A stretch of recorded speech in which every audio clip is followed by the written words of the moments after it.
My name is Ben Phillips from ActionAid. Thank you very much for having me. I'm going to share, as somebody working in international development, why this issue of inequality is so crucial, and why the type of capitalism that we have matters so much to the poorest people in the world. First of all, just to try to kind of locate myself in this debate. So I'm going to be talking as an international development practitioner. I am from England, as you can hear. I live in Kenya. I'm married to an Indian. I'm descended from Irish revolutionaries, so I'm culturally very confused. But I'll be giving the development perspective, and I think Rosamund will be talking more from the UK reality. I think it would also be useful, because this is a debate about capitalism, and I've had times when companies I've criticised or governments I've criticised have accused me of being a communist, to say I am a capitalist. And a lot of what NGOs do is about helping people make money. I was with some amazing people recently in Kibera, which is the biggest slum in Nairobi. In fact, it's the biggest slum in the world. Over 1 million people live there, and there are just a handful of government primary schools. It's not even on the map, Kibera. On the official Nairobi plan, which is unchanged from the 1950s, it's called Forest. But that's where most of the population of Nairobi live. And I met with a group of entrepreneurs who were taking old bones from butcher shops and turning them into jewellery. And there's amazing stories like that from all across the world of people trying to make money, and that's a good thing. And many market systems have been able to deliver for poor people. And in fact, a lot of the progress that we saw from about the time of the Second World War or the time of independence of many countries was related to economic growth. I'm a supporter of economic growth. I think it's a good thing. But what we've seen increasingly, especially in the past 20, 30 years, is a decoupling of economic growth from social progress. So we now know that growth alone is not enough. I'm just going to share some kind of different things that people have said about capitalism, just to kind of place myself on the political spectrum. It is a serious national evil that any class of subjects should receive less than a living wage. It's the first quote. The same person also said, where you have no organization, where you have no role of the state in interfering, you get no parity of bargaining, and the good employer is undercut by the bad, and the bad by the worst. This is not progress, but progressive degeneration.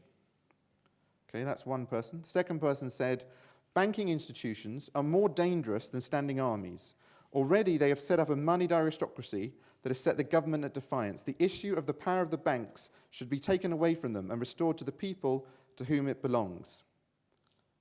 Okay, that's the second person. The third person said, the disposition to admire and almost to worship the rich and powerful, or to despise or at least neglect the poor, is the great and most universal cause of the corruption of our moral sentiments. Okay, now if you were guessing Mao, Lenin and Engels, you were wrong. That was Winston Churchill, Thomas Jefferson and Adam Smith. So there's different notions of what capitalism can be. Take the American dream. The American dream is the idea that anybody can make it to the top. Which country in the past 50 years has most lived up to the American dream? Denmark. We saw at the dawn of independence and the end of the Second World War, we saw massive land redistribution. I'm not talking about Cuba, I'm talking about South Korea, Taiwan, Japan, Malaysia, Indonesia, all under American tutelage and instruction. So there's different ways of doing capitalism. What have we got now is the issue. Some people, like George Soros, call what we've got market fundamentalism, and they want to see a return to a more balanced, a more managed type of capitalism. So that's where I stand in terms of the discussion around capitalism. It is very much on the edge. Where I stand in terms of the perspectives I'm going to share is as a development worker. This is the problem. Part of the problem is that it's almost impossible to identify what city that is, because so many cities look like this. This happens to be Sao Paulo, but frankly, Nairobi looks like this, Bangkok looks like this, Delhi looks like this, Islamabad, Lagos, Joburg, they all look like this. Rich and poor, cheek by jowl, and it's not just a money separation, it's also a physical separation, it's also a cultural, political, and social separation. It's here too. This is the sun. A few years ago, I talked about the fact that the 5 richest British families have the same amount of money as the 13 million poorest people in Britain. Some people said, talk about inequality, it's just a chattering classes story, only The Guardian will care. So I always like showing this one from the Sun. Also, what's interesting is that the richest person in Britain is the Duke of Westminster, who worked very hard to be born to his parents, and whose property would be quite hard to remove from the country, as people worry it would happen, for example, if you tax the very richest properly, because his property is Mayfair, and Mayfair would be quite hard to move. But I'm not going to talk about Britain. I'm going to talk about the rest of the world. This is Pakistan. It's a bricklayer right next to a poster for glamorous kind of Gucci-style bags. Half the population doesn't have any land, and just 5% of landowners have 2/3 of the land. In the cities, the top 20% of the population has 61% of the income, and the bottom 20% has just 3% of the income. And in the rural areas, only 2/3 of men are literate, which is a low number, but about 1/3 of women who are literate. Some kind of stats from across the world. Zambia, I think, is a classic example of why growth alone is not enough. So the World Bank used to say that Zambia was a poor country, or low-income country in their phrase. They now say it's a middle-income country. The number of poor people in Zambia is higher than it was when they were a low-income country, because the resources the money that's made in Zambia isn't going to help the people of Zambia. A small elite in Lusaka takes it, together with foreign mining companies, people like Glencore and others, and it hasn't delivered for poor people. The Prime Minister of India, Manmohan Singh, the then Prime Minister of India, used to joke that they were not a poor country, but a rich country full of poor people. And I've heard the same expression in places like Nigeria. Angola had something like 25% economic growth, and yet it has one of the highest infant mortality rates in the world. The country that has the highest growth rate in the world is Papua New Guinea. Papua New Guinea is the only country that has not met any Millennium Development Goals. So we know that the growth alone doesn't deliver for poor people. We see it in the US as well, where the richest 10% captured all of the growth since the recession. In fact, it's worse than that. They captured more than all of the growth, and that the other 90% actually went backwards. But the good news is it doesn't have to be this way, and this is why it's important to talk about different types of capitalism. So in Brazil, the poorest 10% have grown their incomes at a faster rate than the richest. The richest have still made more money, but the poorest are growing faster. And in Bolivia, even further progress is being made even faster. So it is possible for it to be different. Now, why is inequality bad? This is kind of, we could call this section, Is Ben Just Moaning? These are some of my favorite extreme left-wing magazines. The Financial Times, Martin Wolf, Robin Hood's economy helping the poor boost growth. And then The Economist that admitted that redistributing income to help to fight inequality can live can lift growth. It being the economist, they had to say up to a point at the beginning. They found it really hard to get that out. But the IMF Research Department says this as well, and so does Christine Lagarde herself, so does the OECD, so does the World Bank. So this is a mainstream issue and recognition that actually, if you have inequality, it's bad for growth. The reason's quite simple, which is that rich people don't buy that much. That it takes supermarkets, for example. If everyone in Britain or any other country saw an increase in their wages, then supermarkets would sell more products. So it's in the interest of supermarkets actually for wages to rise, even though that would increase their own wage bill.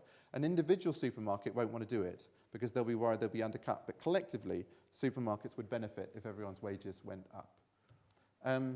This is another reason why inequality is damaging. It tears societies apart. It makes them dangerous. I got this from a security consultancy company called PA Security. They advise companies and countries how to cope with insurrection or try to avoid it. And they said they're really worried about rising inequality, not from a moral perspective, not from a growth perspective, or from an anti-poverty perspective, but as it is a security threat. There's an interesting correlation you can do. If you plot on a graph how unequal is a country, and you also plot the number of people who work in guard labour, the percentage of the population that works as guards, then it's a massive correlation. The more unequal the country, the more people work as guards, because people start to get scared of each other, people start to rob each other. I used to live in Japan, which is a wonderfully equal society, and I never locked my door. And when I lost my wallet in the center of Tokyo, it came back to me with all the money in. Pope Francis, you know, you've only got 140 characters on Twitter. Pope Francis managed to use only about 30. It's always a sign of someone who's good on social media if you don't have to use all 140 or abbreviate or write and things like that. And the reason why he described inequality as a social evil is because of the social conflict and distress that it creates. If you're looking for a country with a high murder rate, look for a country that's highly unequal. That's why, for example, Central America has the highest murder rates in the world, and that's why within Africa, Joburg and Nairobi and Cape Town compete with each other.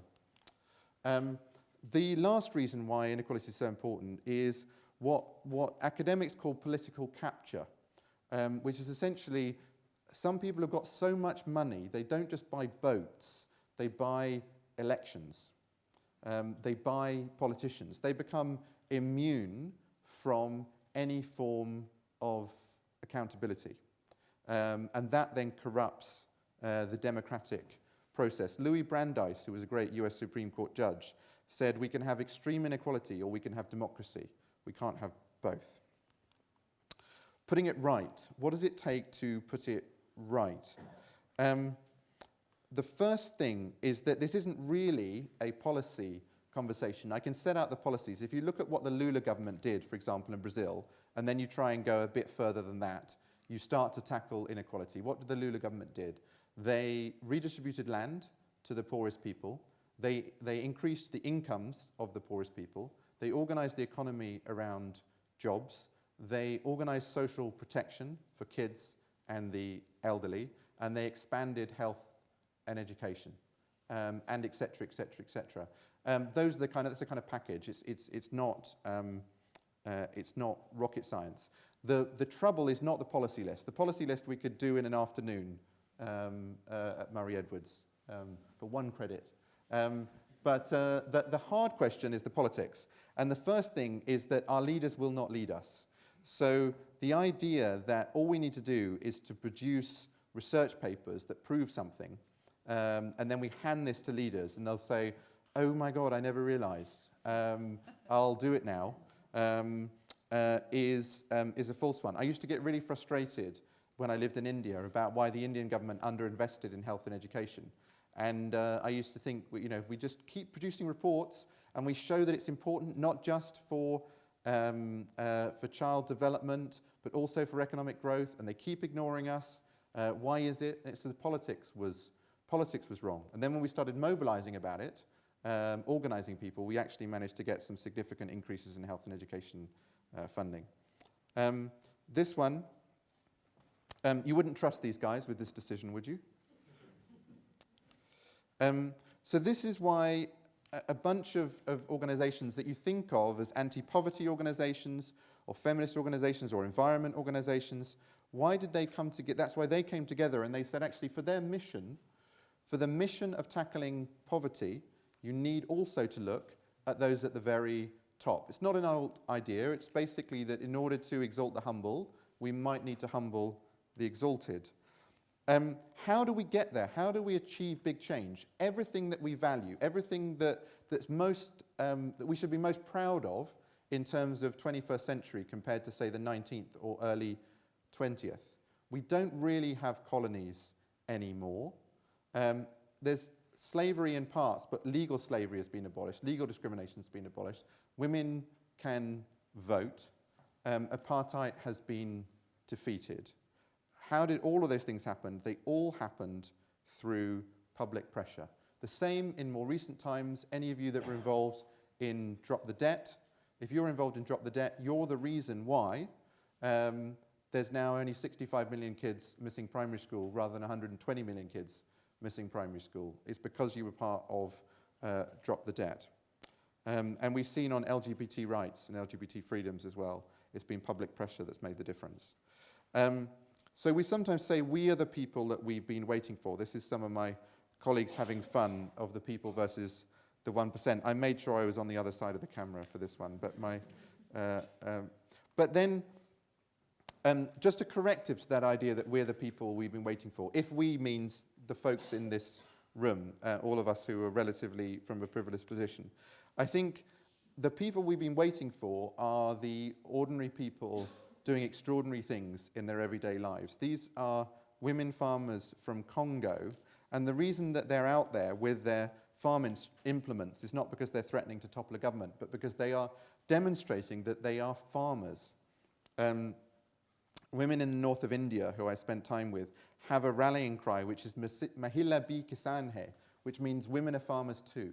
They're fed up of being called farmers' wives, and they're demonstrating in order to achieve that change.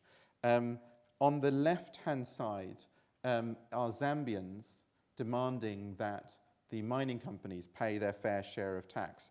On the right-hand side are some wonderful young girls. The girl who's speaking is just about 14 years old in Zanzibar in Tanzania. Zanzibar's about 98% Muslim island off the coast of Tanzania.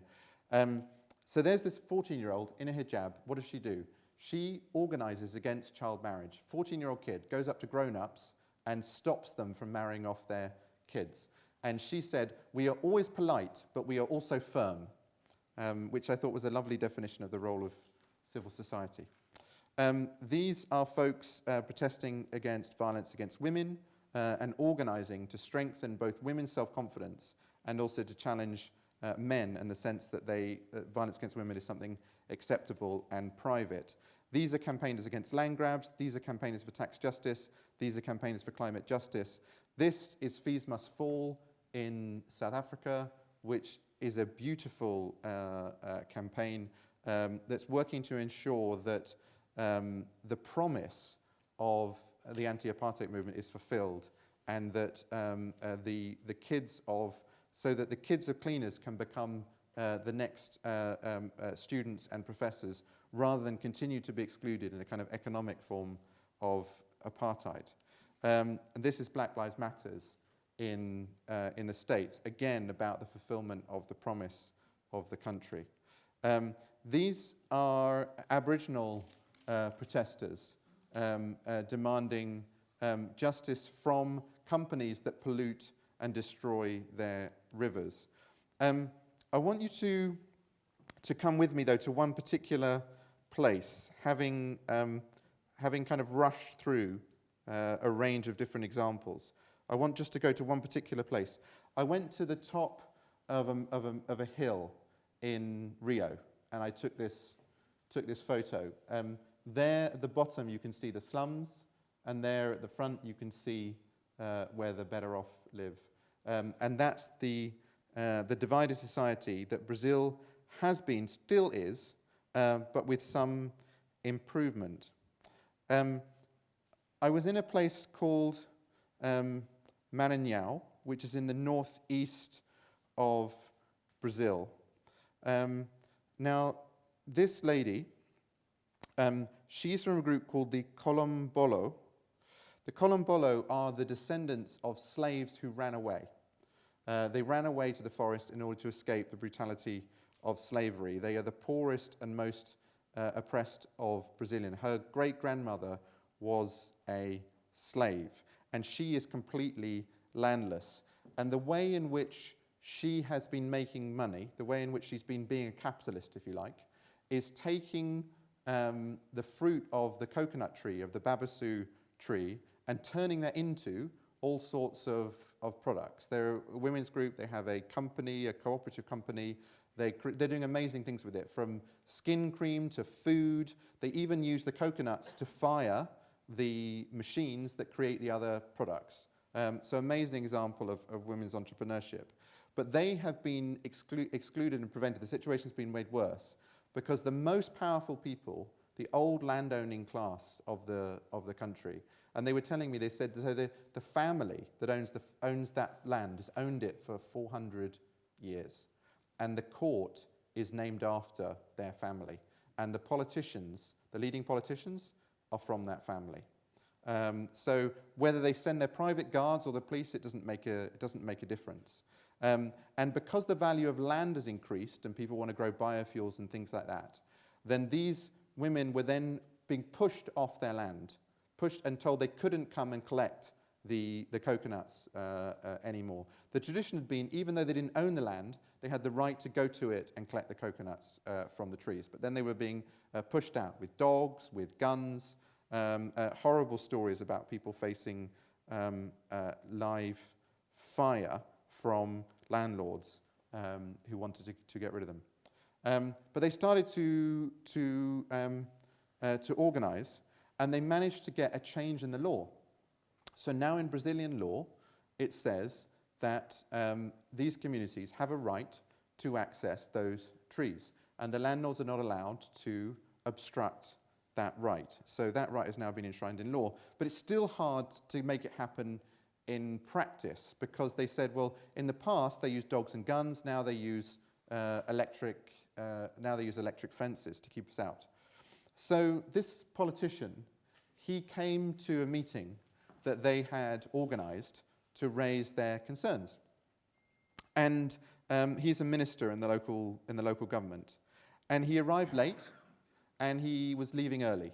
And he did that thing politicians do, where they say, it's really lovely to meet you, or what you're doing is so wonderful, you have my full support, it's a joy just to be here, that kind of stuff. But they've had enough of that.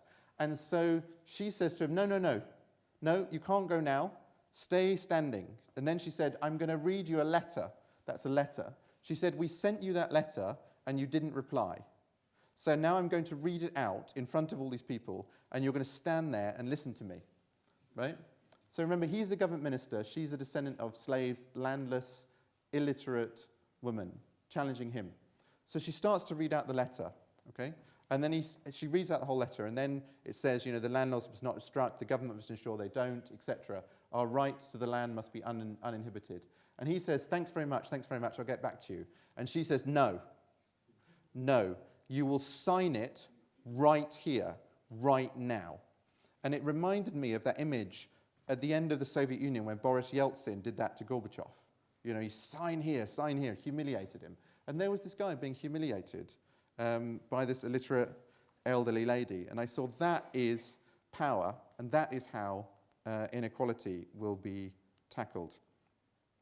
We know that we have to connect the local to the global. When we challenged, as ActionAid, a land grab in Tanzania, it was about principally local farmers ensuring that their land was not taken away from them by a Swedish company working in cahoots with the government. But in order to do that, we needed principally pressure in their country.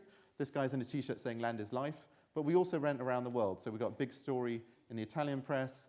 We went and chatted at the White House and brought those voices. So we know that we need local to global. We also know that we need a movement of movements. If you have friends in the NGO sector, you'll know that they sometimes use funny language to talk about other NGOs. They use this phrase, competitors. When I was at Save the Children in Bangkok, somebody used that word. They said competitors. They were talking then about World Vision and Plan, which are two of the other big children's organizations. And one of my colleagues who worked in anti-trafficking, she was an amazing anti-trafficking organizer who took on really, really bad and powerful people. And she said, I will not let you call them my competitors. She said, my competitors are generals and child traffickers. My competitors are not other NGOs. But we suffer from this. We call them our frenemies.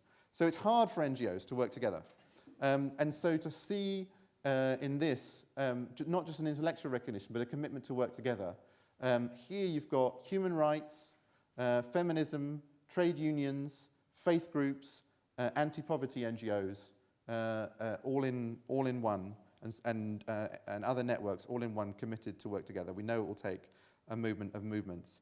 And the slogan that I learned in Brazil is organizadas somos fortes. And it means organized, we are strong. And so if inequality is ultimately a power problem, a political problem, then the way in which it will be rectified does involve policy, does involve law and government, but the way in which we will get there will be by people's organization. We've seen what people's organization looks like.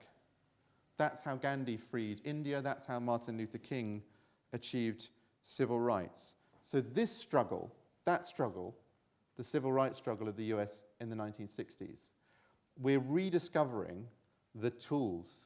And these are women workers in Bangladesh demanding a fair share of the profits for the clothes that you're all wearing. And it's through organization that inequality will be defeated. Thanks very much.